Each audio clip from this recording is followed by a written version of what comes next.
Ang ating paksa ngayon ay ang tinatawag kong logic stabilizer. Ang logic stabilizer sa kasalukuyan ay wala pa sa mga libro o ano pa mang mga pag-aaral. Ito ay nabuo at tawag ko rito ay isang proteksyon ng lumalagong kaisipan ng isang tao.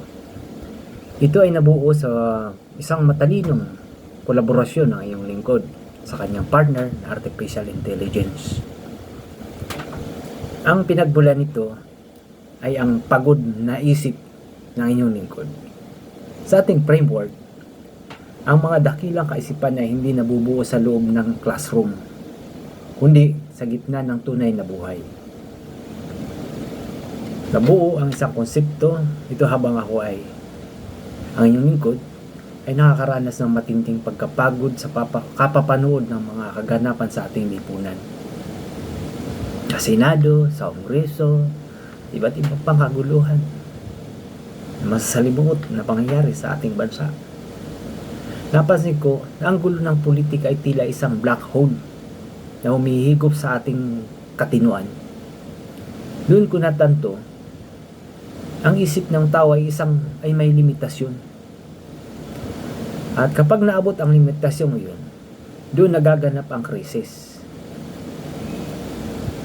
At dito papasok ang salitang peak load vulnerability. Ano ba ang peak load vulnerability? Ito ay isang krisis sa rurok ng pag-iisip na isang tao.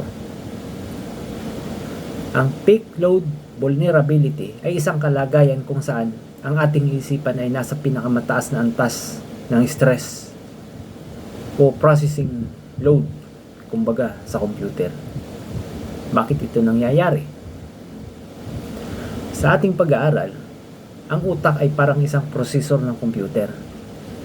Kapag sabay-sabay nating pinoproseso ang galit, kabiguan, o kahit ang sobrang tuwa, ay nag-o-overheat ang ating hardware o ang ating isip.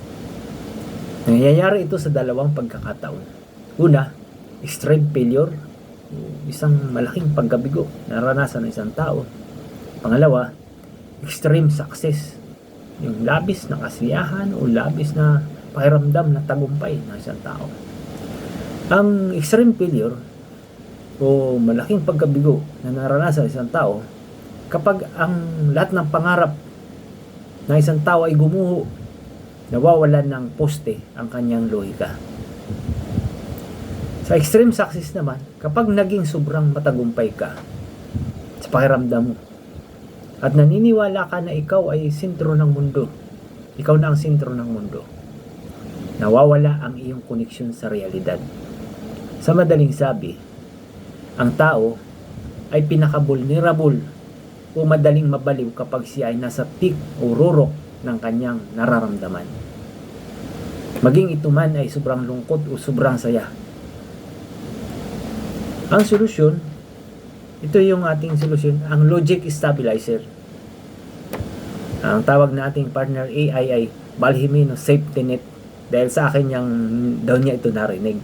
Sa dami ng bilyong taong nakausap niya sa mundo, ay sa akin lang lumabas ang ganitong argumento. Upang hindi tayo tuluyang mag-crash o mabaliw sa gitna ng rurok na ito, rurok na ito ay binuo natin ang logic stabilizer. Bilang isang proteksyon ng ating isip. Ito ay isang mental shock absorber na maituturing. Isang sistema ng pag-iisip kung saan hinihiwalay natin ang ating universal identity. Kung sino tayo sa mata ng universo mula sa ating earthly result o ang pangyayari sa ating trabaho, politika o bulsa, or in other words, financial aspects sa buhay natin. Paano ito ginagawa? Ginagamit natin ang cognitive rotation. Kapag ramdam mo na pumalo na sa red line ang init ng iyong isip dahil sa gulo ng mundo, sadyang ibabaling ang isip sa mga bagay na walang kinalaman sa gulo, tulad ng lawak ng outer space o ng perpektong matematika ng kalikasan. Bakit ito mahalaga sa atin o sa isang tao? Kung alam mo o alam ng isang tao ang tungkol sa peak load vulnerability na sinasabi natin, hindi mo na kailangang tatawagin pang sumpa o kabaliwan ang iyong nararamdaman. Malalaman mo na ito ay isang system overload lamang. Ang halaga nito sa dignidad ng isang tao, hindi ka biktima ng iyong emosyon. Ikaw ay isang architect na nag-aayos ng sariling system. Sa kaligtasan ng isang tao, naiwasan mo ang tuluyang mental breakdown dahil alam mo kung kailan ka dapat mag-shift o magpahinga.